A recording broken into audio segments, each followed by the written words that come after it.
Hey everybody. Do you ever sit around wondering what some of the sayings that we use actually mean or where they came from?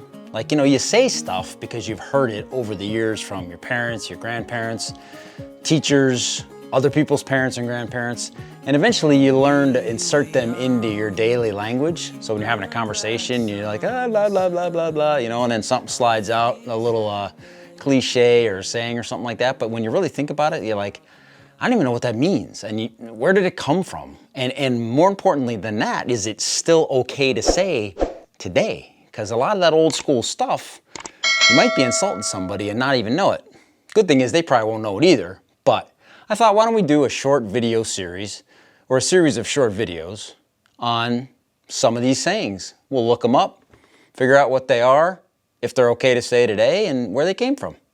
One common example, we hear it all the time. You're talking about somebody telling somebody something and, you let the cat out of the bag. Well, okay, we all know what that means, right? We kind of know that it means we told somebody something too soon or it was supposed to be a secret, but now you kind of let it go. But what the hell does that have to do with a cat and a bag? Like, it doesn't make any sense whatsoever. Not one that's too commonly used, but did you ever hear this one? A bird in the hand is worth two in the bush. I get it, kinda, I think, based on the way people use it, but what the heck does that have to do with anything? So, okay, 15th century, going way back, Old English stuff. There is a tie-in potentially to falconry, meaning a bird in the hand, which is the falcon, right? You hold the falcon here, is more valuable, because you own it, than the birds in the bush, which are the prey of the falcon. So it's like, don't take a chance all the time sending your falcon out there because something bad could happen to it. You already own the falcon, it has value. Keep the falcon safe. Don't let anything happen to the falcon because it's worth way more in your possession than those two dumbass birds over there in the woods. I don't know. I guess that makes a little bit of sense if you're a falconer person.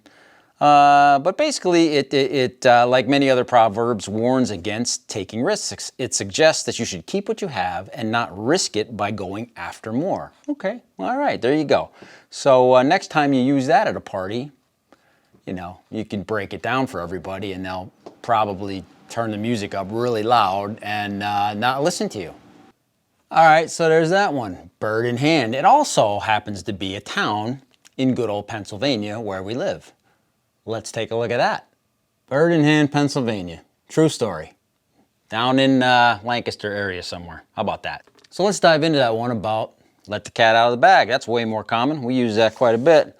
Well, even though it's probably one of the most used phrases by lots of people, it turns out that really nobody knows what the hell that means or where it came from. So there are two potential suggestions as to where this originated. One relates to the fraud of substituting a cat for a piglet at the markets. So I'm guessing if you're a guy that sells pigs and you don't want to really sell your most valuable assets, or let's say you only have 10 pigs to sell, but you want to sell 20, but you don't have 20, I guess some of these unscrupulous sellers of pigs would take cats and stick them into the bag, which is called a poke. So if that's another saying, a pig in a poke, right? A poke is a bag. They would stick a cat into the bag as a trick so the person would think they're buying a pig because it's inside the bag. And then if the cat got out of the bag, whoop, now everybody knows, right? Trick's over, done. Probably get your ass kicked for trying to sell it to somebody, especially if it's a big guy or a big guy's wife. He's coming across the table. There's freaking pigs flying, cats flying, pokes flying. All hell's breaking loose. And, that's the way that rolls. But I guess that's plausible.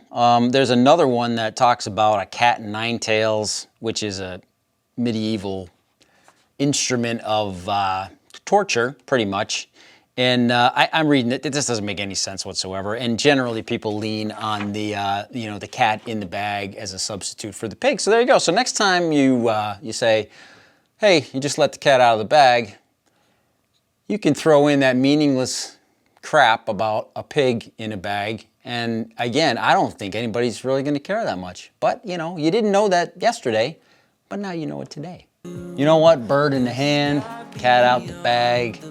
I don't have a problem with either one of those. I don't see any political correctness issues there. I think they're safe to use, so knock yourself out. That's it for this video.